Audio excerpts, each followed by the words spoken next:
Hi everybody, welcome to my crafting studio. I'm very excited today because I'm working on an Easter table, and Easter happens to be one of my favorite holidays. A lot of times I'll use a paper runner like this right here. This happens to be Hester & Cook brand, but I know I've seen these in a lot of stores because they're real popular. You can use them, stain them, and then trash them, and they're relatively inexpensive. So today for my Easter table craft, we're going to use this particular orange Hester & Cook paper runner. And then we're going to take a stencil, and this was a very simple stencil I found at a craft store. I just liked this leaf pattern here, and we're going to apply it and kind of zhuzh up that paper runner. And what I'm going to use today is the Martha Stewart Craft, this kind of, what is the color called? Oh, I don't know here exactly what the color is. Olive green, but any green will do to kind of get that look that we want for this Easter runner. So let's get started. Okay, so I'm going to use any sponge brush like this, and I'm going to just lay my template to the edge of that table and just generously apply and try to stay on. I'm going to try to stay on my template and not cross over to those other templates, and then just kind of hold it down and add my paint. And I feel like this acrylic paint is going on really nicely.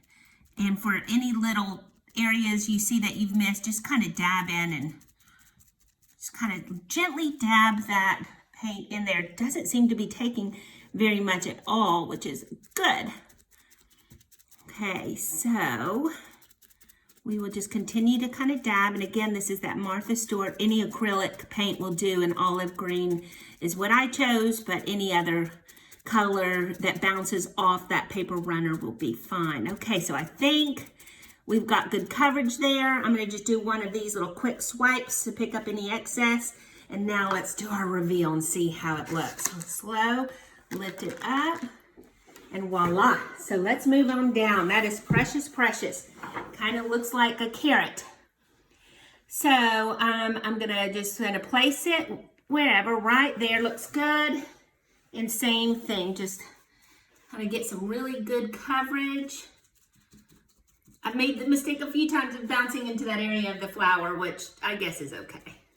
You know, we can always come back in and add other little details with paint, which will be really cute. So I'm going to continue on down both sides of this paper runner, and we will kind of return and show you what it looks like, and then how to create a really cute Easter tablescape using this runner that we created.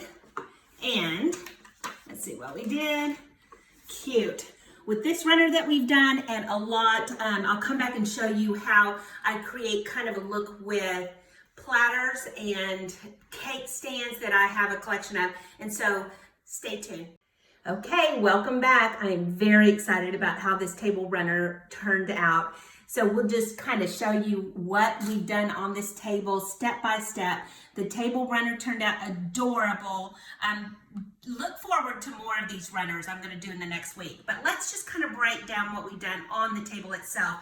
I talk about cake stands a lot. This is a vintage cake stand. This one is too.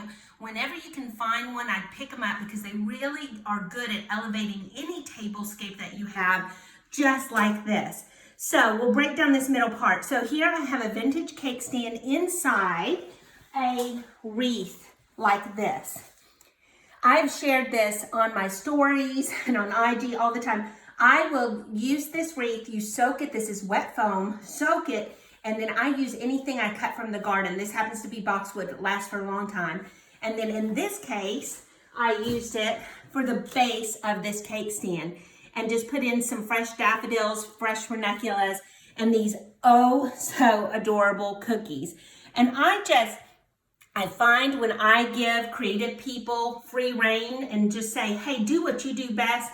In this case, you get product like this, these fabulous cookies, and I'll tag her on my IG. These little stands here, anytime you have anything that's going to be freestanding, bow it up. Why not? Put a treat on there, and then they can take it directly to their table. Cute, cute.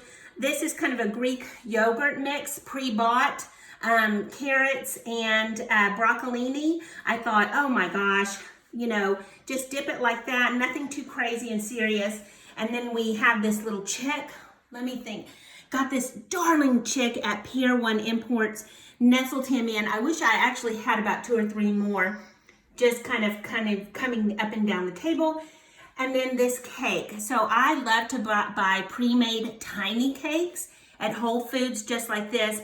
And I added a kit of a bunny nose and ears. How precious. So if you know me, you know I also make paper flowers, made them for the White House for the First Lady. And it's spring, I mean, it is their time. So this is just kind of a mixture of different whimsical paper flowers that I teach in my class of paper flower making. So I hope you enjoy it. Oh, one more thing.